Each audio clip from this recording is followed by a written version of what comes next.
नमस्कार दोस्तों, आजकल का हर एक युवक जो सफल बनने के लिए कोई कदम उठाता है, लेकिन उसी बीच वह कुछ मोहमाया और लालच में पड़कर वह अपने उस काम को भूल जाता है जो उसे सफलता हासिल करा सकता है।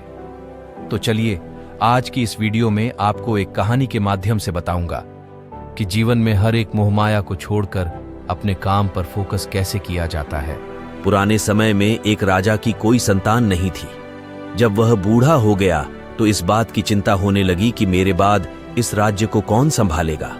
राजा ने अपने गुरु से इस समस्या का हल पूछा तो गुरु ने कहा कि राजन अपनी प्रजा में से किसी योग्य व्यक्ति को उत्तराधिकारी बना देना चाहिए।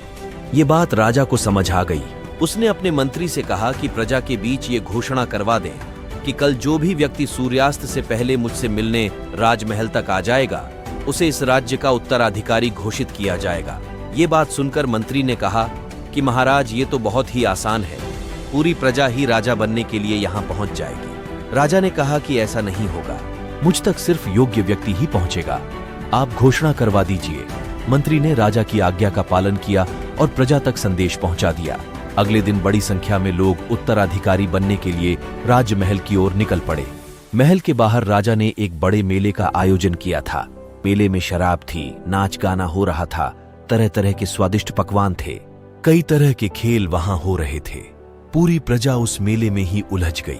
अपनी अपनी पसंद के हिसाब से लोग मजा लेने लगे। सभी ये बात भूल गए कि उन्हें राजा से मिलने जाना है कि तभी वहां एक युवक ऐसा आया जो इन प्रलोभनों में नहीं फंसा। उसे सिर्फ अपने लक्ष्य तक पहुंचना था। वह सीधे राजमहल की ओर चल दिया।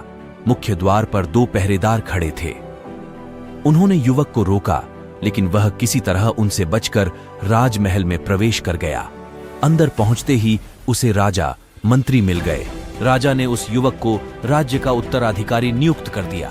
तो दोस्तों, इस कहानी से हमें यही सीखने को मिलता है कि जीवन में जितनी भी परेशानी या मोहमाया आए, उन सभी को त्याग कर हमें बस अपने लक्ष्य पर फोकस करना चाहिए।